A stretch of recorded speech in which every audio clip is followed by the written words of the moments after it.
মা আমার সেই নৃত্য দর্শন করে বৃন্দাবনে সবাইকে ডাক দিয়েছে, তোমরা এসে দেখে যাও আজ আমার গোপাল কি সুন্দরী নৃত্য করছে। আমার এইদিকে নাচতে নাচতে আমার গোপালে যে কখন অচৈতন্য হয়ে পড়ে গেছে সেই দিকে আর কারণে লক্ষ্য নেই। কিছুক্ষণ পরে আজ মা জননী বলছে, হ্যাঁ গো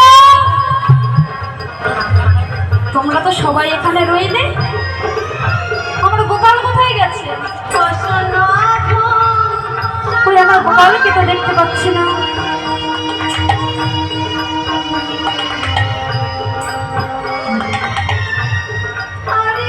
গোপালকে তো কই দেখতে পাচ্ছি না।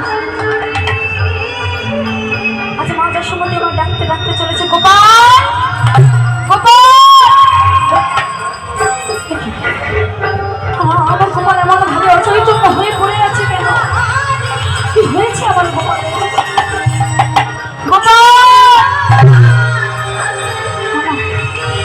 হতে পারে না। রোহিণী দিদি, রোহিণী দিদি, রোহিণী দিদি,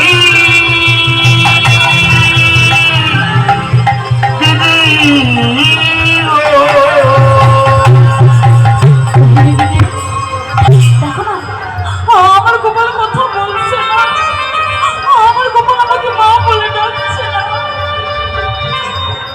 আচ্ছা আমারও গোপাল আমাকে সারা দিচ্ছে না। মাঝে যখন গোপাল এমন ভাবে অচৈতন্য হয়ে পড়ে গেছে, আজ বৃন্দাবনে সবাই ক্রন্দন করছে, পশু পাখি গাছপালা যে সবাই ক্রন্দন করছে আমার গোপালের জীবনে। আর এইদিকে সকালে সবাই ডাকতে ডাকতে চলেছে, আর বদনে বলছে,